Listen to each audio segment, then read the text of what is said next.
Planet Dolan.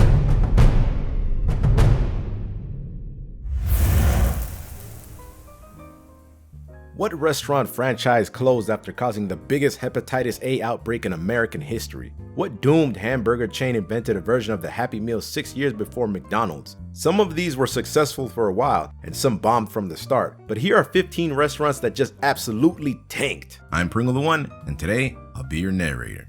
Number 15. At one point, Howard Johnson's restaurants were serving more American families than anyone outside of the US Army. The distinct orange roof was as much as a signature look as McDonald's golden arches, but several changes in ownership slowly killed the company, which also operated a chain of hotels under the same name. When Marriott divested from the fast food industry, the restaurants were left to die slowly. The final one closed in October of 2017. Number 14. As the story goes, Sambo's was named using bits of its founder's name, Sam Battistone and Noel Bonnet. Supposedly, the connection to the racist children's book Little Black Sambo was coincidental. Despite them decorating the restaurants with scenes from the book, just saying, it's a little coincidental. Still, the chain became hugely successful, operating over 1,100 stores at its peak. The chain collapsed in the 1980s and sold most of its locations to Denny's and other chains. Today, there is only one location remaining in Santa Barbara, California. Number 13.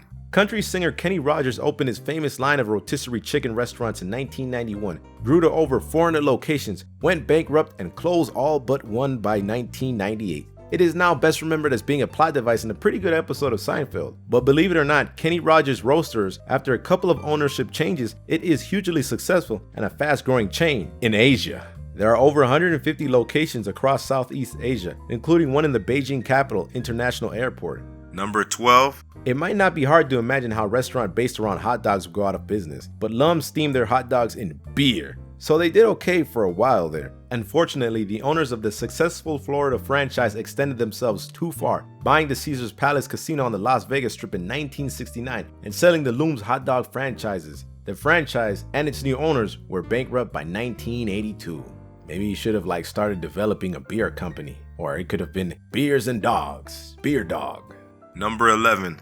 When Chi-Chi's opened in the American Midwest in the 1970s, it enjoyed incredible success as one of the only Mexican-themed chain restaurants in the region. But by 2003, the chain had gained competition and lost a lot of originality. And then they caused the largest Hepatitis-A outbreak in American history at a restaurant in Pittsburgh, infecting 660 people and killing 4 with contaminated green onions. You know how it is to just die by a green onion? I never want to go down that way. Today, Chi-Chi's only exists as a brand of salsa and sold by Hormel at 9 locations in Belgium for some reason.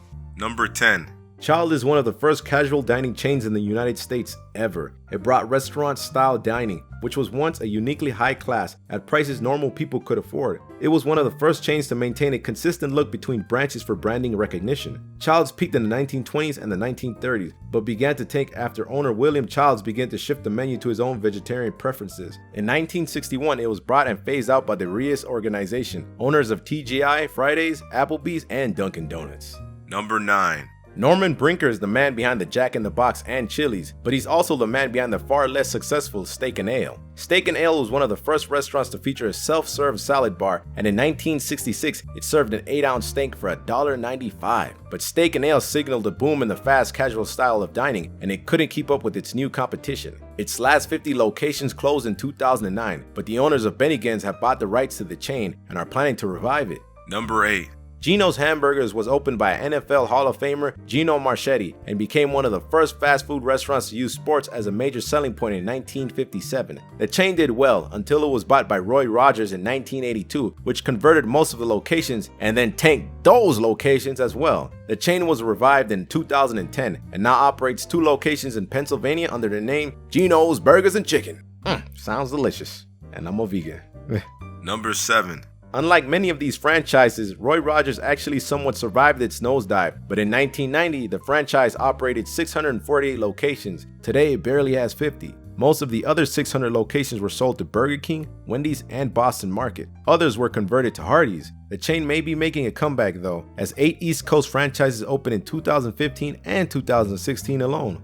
Number 6. In a lot of ways, Burger Chef was a better McDonald's. The chain pioneered a new technology that could cook burgers faster than anyone, 800 per hour. They even pioneered the idea of a fun meal in 1973, a kid-sized meal with a small burger, fries, dessert, drink, and toy. McDonald's invented the Happy Meal 6 years later. Yeah, invented. That's how we always get things, huh? We invented everything that was made before. The company behind Burger Chef optimistically opened over 1,000 locations across the United States between 1958 and 1972, but that overexpansion did them in as a company, and the whole operation was sold to Hardee's and phased out in 1981.